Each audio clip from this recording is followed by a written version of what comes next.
எடுத்துன்னு போறீங்க? இது நீங்க நினைக்கிற மாதிரி சாதாரண விஷயம் இல்லை. உள்ள போனா என்ன பிரச்சனை வரும்னு மட்டும் சொல்லு.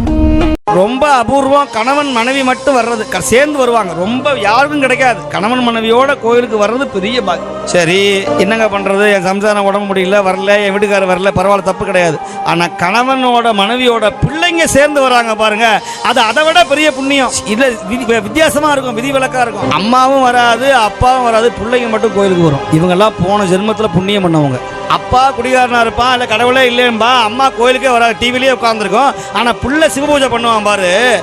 அப்போ சுவாமி சொல்றாரு இல்லையா, எங்கேனும் யாதாகி பிறந்தினும் தன் அடியாருக்கு இங்கே என்று அருள் புரியும் எம்பெருமான்கிறார். நீ எந்த உலகத்தில் எந்த ஊரில் பிறந்திருந்தாலும் சிவபெருமானுக்கு உன்னை பிடிச்சு போச்சுன்னா அவரை கொண்டு வந்து சேரில் உட்கார வச்சுருவார். இன்னைக்கு யார் வரணும், யார் பேசணும், யார் கேட்கணும், யார் கடைசியாக உட்கார்ந்துருக்கணும், யார் பாதியிலே எந்திரிச்சு போகணும் அப்படிங்கிறதெல்லாம் உள்ள இருக்கிற சித்தரும் எல்லாம் சிவபெருமானும் முன்னமே எழுதியிருந்த ஏட்டின்படி